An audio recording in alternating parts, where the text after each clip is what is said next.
It is one of the most secure commercial buildings on Earth. Here on the second floor are diamonds worth several $100 million. Imagine that you are going to kidnap them. There are 60 video cameras waiting for you along the perimeter of the building, which are monitored by the police around the clock. The entrance to the territory is blocked by security. Inside the building there is a security service and of course cameras. The entrance to the vault with diamonds is blocked by a 30 centimeters thick door. Inside the vault there is a sophisticated alarm system, a light sensor, a motion sensor, a vibration sensor, and a heat sensor. And even if you went through everything and got to the diamonds, this is only the beginning. Now, without leaving any evidence, you need to quietly leave the building, city, and country. But this is impossible, even theoretically. Just 18 years ago, a 50-year-old Italian and his accomplices did this. He committed what many journalists later called the robbery of the century.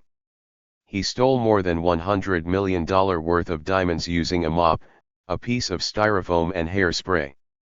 Today you will learn about the details and mysteries of the largest diamond theft in history, how the attackers managed to rob one of the most invulnerable vaults in the world, on one of the most guarded streets, in one of the safest cities on the planet.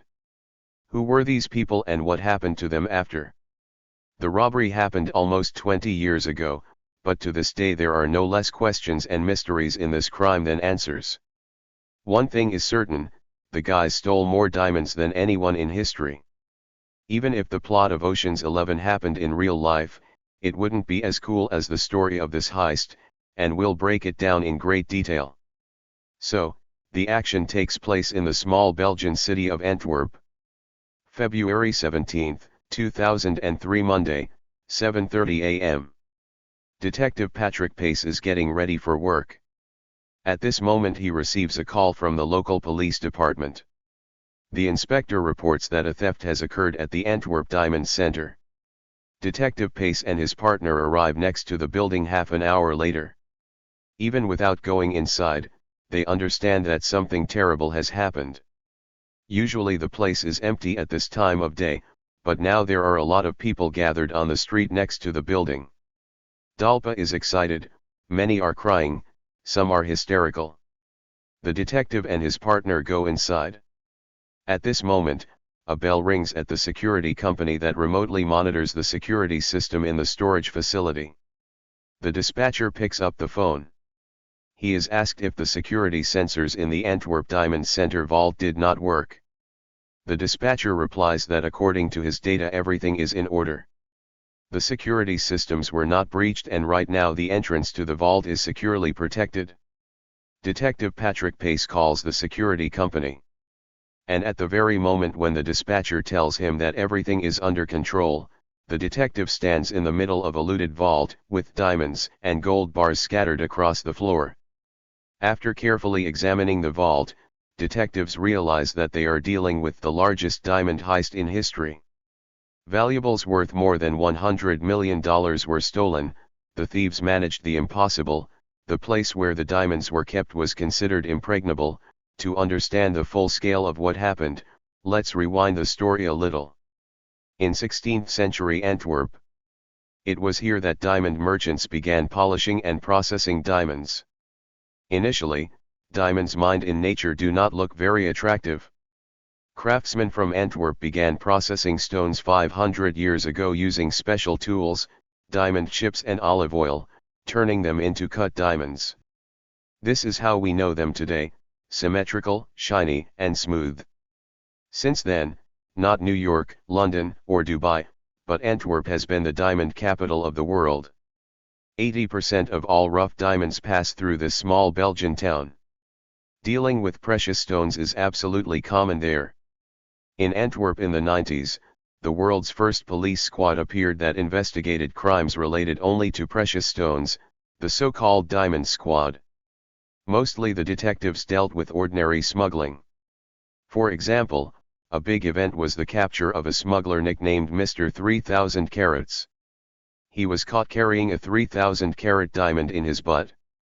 If you are not very educated in the jewelry business, you will be very surprised to learn that 3,000 carats weigh more than half a kilogram, and that is about the size of a tennis ball. Big tennis. But let's return to Antwerp.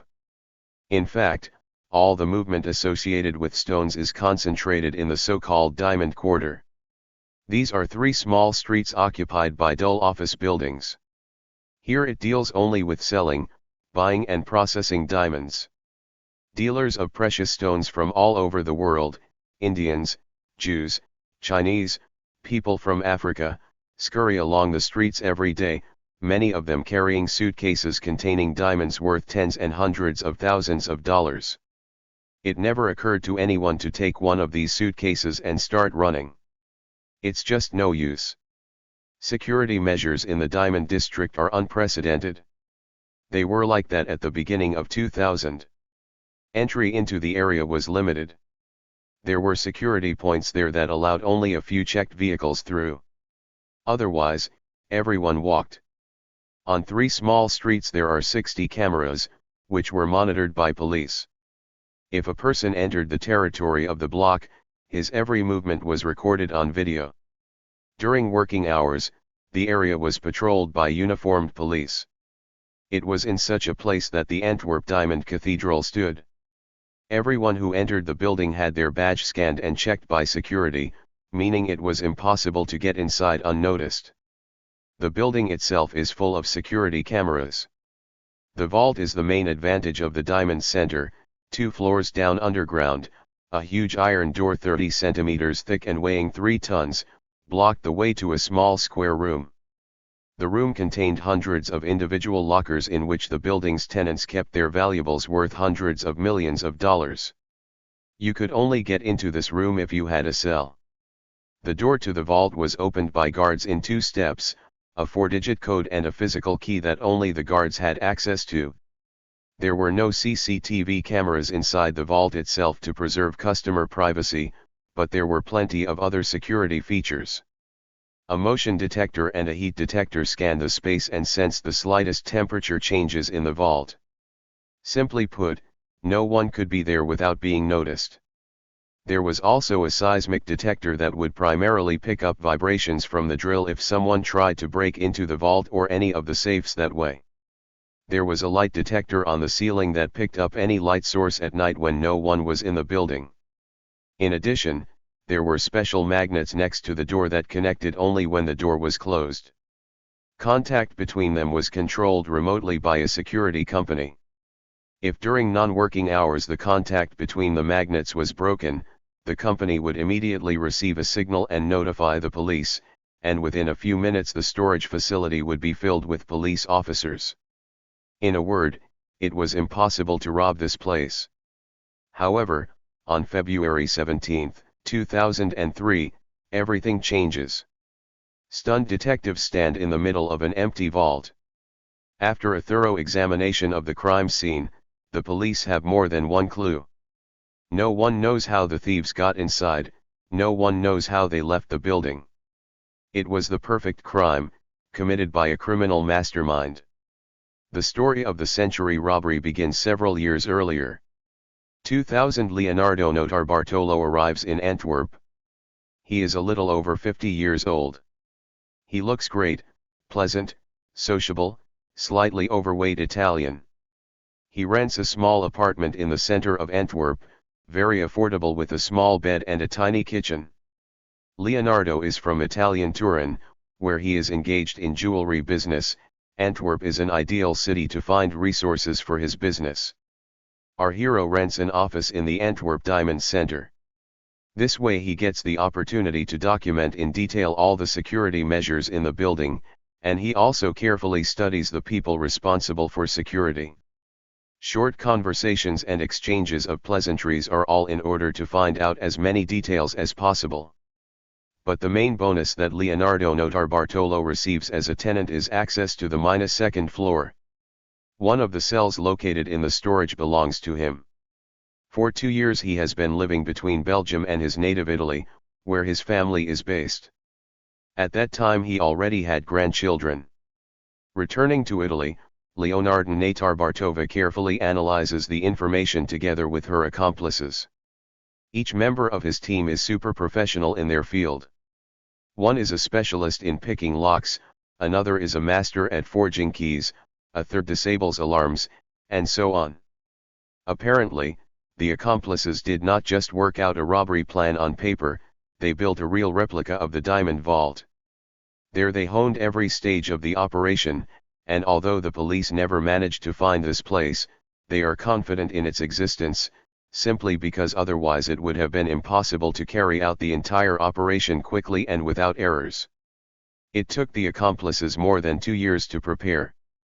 The operation was scheduled for the night from Saturday to Sunday, February 15, 2003. At this time, a large international tennis tournament is taking place in Antwerp.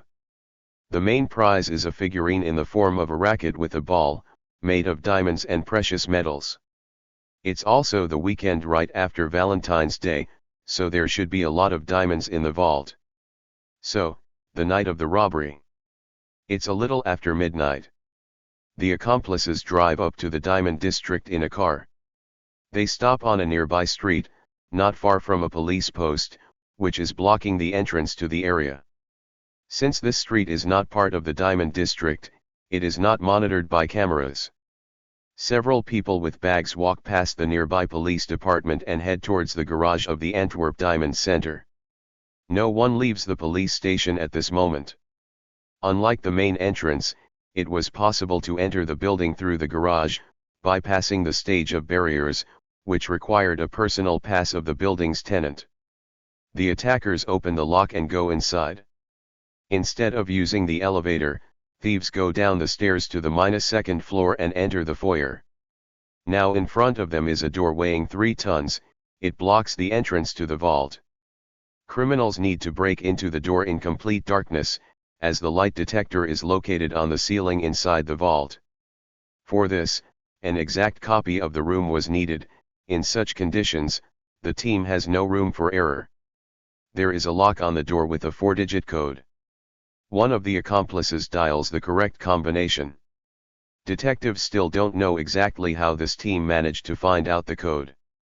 Most likely, a few days before the robbery, during his next visit to the storage facility, Leonard had a hidden camera with him, on which he recorded the guard's actions. Now there is another lock that can be opened with a physical key. During numerous visits to the vault, Leonardo noted that before opening the doors, the guard always went into the utility room next to the vault. It is there that thieves find the necessary key and unlock the doors. Of course, it was luck, but in case there was no key, there was a person on the team who masterfully opened locks. The last stage of protection is 2 magnets. When the door is opened, they are disconnected and an alarm is triggered. Therefore, the accomplices simply unscrew both magnets together without disturbing the magnetic field between them. The thieves move the magnet aside, open the door and enter the vault. At this moment they hear the most pleasant sound in the world: silence. None of the alarm sensors are working. The first thing the tallest team member does is tape off the light sensor on the ceiling. Only now can the accomplices turn on the lights. Before this, absolutely everything happened in pitch darkness. Wait, what about the other sensors? Why didn't they work? This is exactly the question that arose among the most attentive of you. And then the principle of everything ingeniously simple worked. A couple of days before the robbery, Leonard brought hairspray with him during one of his visits to the storage facility. When he was left there alone, he coated the heat and motion sensor with varnish. This should have blocked them from working for some time. The idea worked. The catch was that the accomplices did not know how long the hairspray would last. Sensors can start working at any second. Therefore, thieves take out a pre-prepared mop, attach a piece of foam plastic to it and install the structure opposite the heat and motion sensors. Now they definitely won't work. The rest is a matter of technology. Thieves break into safes, take out the contents and put them in a bag. After a few hours, having emptied more than half of the safes, they complete the operation. Why did the thieves limit themselves to only half? It just didn't fit anymore. Don't forget that they came here on foot. and they must leave in the same way. The thieves even left some of their tools at the crime scene. When you have a choice, take the extra piece of gold with you or take a crowbar. I don't think anyone will choose LOL. Having collected their bags, they are ready to leave, but before that they need to solve one more problem. You remember that there were 24-hour video surveillance cameras inside the Diamond Center.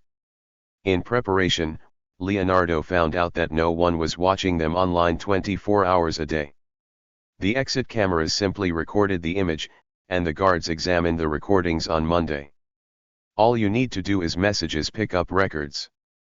Having done this, the thieves leave the building in the same way they came. At this moment, the group splits up, some of them get into the car, the rest disperse. They agree to meet in Italy in a few days. On February 17, 2003, a little more than a day after the robbery, detectives realize that they have reached a dead end. No leads, tracks or witnesses. One thing was obvious, only criminal geniuses could pull off such an operation. The people who robbed the Diamond Center in Antwerp were members of the so-called Turin School. Organizations that included very experienced thieves. They mainly specialized in stealing jewelry. This organization was kind of like a fight club. The main rule of the Turin School was not to tell anyone about the Turin School. Thieves from this organization used extremely sophisticated methods of theft. Using knowledge of engineering, physics, and other sciences, they carefully calculated and thought through all their operations. Just when the detectives realize that it will be almost impossible to solve the crime, they receive an unexpected call from the police department in a small town 50 kilometers from Antwerp. This call changed everything. Pensioner August van Kemp lived near Antwerp. He owned a small plot of forest, which was located next to a busy highway. He walked there every day. Local police often received calls from Mr. Van Kemp complaining about trash that was apparently being thrown out of cars driving along the highway. On this day, February 17, Mr. Van Kemp also discovers someone's garbage in the forest. He immediately calls the police. The police, accustomed to such calls, listen condescendingly to the old man. However, the moment he mentions that there is money and precious stones among the trash, the police rush to the spot. The thieves assumed that the place where they threw out the garbage was absolutely safe. A dense forest not far from the highway. Who will find it here? But it was this small piece of forest, the only one for many kilometers in one direction and the other, that was privately owned and belonged to that same Mr. Van Kemp. Despite all the detailed study of the operation and the detailed approach for which the Turin School was famous, instead of destroying the garbage, they simply threw it away. Police spend the next few days examining the debris. In addition to documents from the Antwerp Diamond Center and currencies from various countries, they find small green stones and food scraps with traces of DNA from unidentified individuals. There was also an interesting document among the trash. It contained details of one of the companies that rented an office in the Diamond Center. The head of this company was Leonardo Natarbartova. The policeman discovers that the vault belonging to Leonardo Natarbartov was not broken into during the robbery. How could his company's document end up in the kidnappers' trash? Among the discarded items, police also found cassette tape boxes, which presumably could have contained recordings from CCTV cameras, but the boxes themselves turned out to be empty. Detectives reasonably assumed that the notes might have been thrown away somewhere nearby. After clearing almost 30 kilometers of forest, the police find several tapes. More than a dozen detectives gather in the room. They insert the cassette into the player and look at the screen impatiently. Now they must see the faces of the kidnappers. A few moments later, porn starts on the screen. It turned out that the tapes found elsewhere in the forest were not the missing records from the boxes. It was just regular porn thrown out by other people. Nevertheless, the lead with documents in the name of Leonard Natarbartov yielded results. The police search his empty office and then come to his apartment. There, among other things, they find small green stones on the carpet. As a result, Thanks to evidence found in the trash, the police managed to detain 4 people involved in the crime, including Leonard Natarbartov himself. During interrogations, none of the detainees uttered a word. At the decision of the court, Leonard Natarbartov was sentenced to 10 years in prison. His accomplices received less. Leonardo was released early in 2009, 6 years after the robbery. At the same time, he gave his only interview in which he talked a little about his biography. Leonard Natarbartov committed his first theft at the age of 6.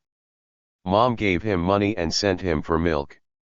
As a result, little Leonard brought not only milk, but even more money. It turned out that at the time of his visit the milkman fell asleep and the boy took advantage of the situation and robbed him. Despite punishment from his parents, Leonardo continued his criminal career. In elementary school, he stole money from teachers' bags. In his teens he switched to car theft. By the age of 30, Leonard Natarbartov began to assemble a team of unique professionals, each of whom was fluent in certain skills, from opening locks to hacking alarms. The Antwerp Diamond Center robbery was their work of art. Detective Patrick Pace is still asking himself, why did these smart and talented people devote their entire lives to robbery? After all, each of them could have an incredibly successful career doing something cool for society. And this is far from the only question that remains unanswered, almost 20 years after the robbery. It is not clear who the customer was and who financed the operation. A couple of years of preparation, building a copy of the storage facility, paying for the work of accomplices. All this cost a lot of money. According to unconfirmed information, Leonard Natarbartov's brother was an important member of the Sicilian mafia. It was he who initiated the entire operation, paid the expenses and ultimately received most of the profits. Although this is just a hypothesis, it is also not clear where the other participants in the robbery are. But DNA from other people was also found in the evidence. Detectives believe that about 10 people were involved in the operation, but only 4 were caught. And the main question that torments everyone is, where is the money? It is estimated that the thieves stole more than $100 million worth of diamonds and other valuables. By the way, no one knows the exact amount. Many of those who lost their diamonds never reported it to the police. The fact is that most gem transactions still happen in the shadows. That's how the diamond world works. It is impossible to trace the path of specific stones and identify them. Most likely, the stolen stones were sold either by the participants in the robbery themselves or by those who ordered it. Ironically, the stolen diamonds may have found their way back to Antwerp and onto the market. So, if any of you have diamond jewelry, there is a possibility that these were the stones that were stolen in Antwerp on February 15, 2003.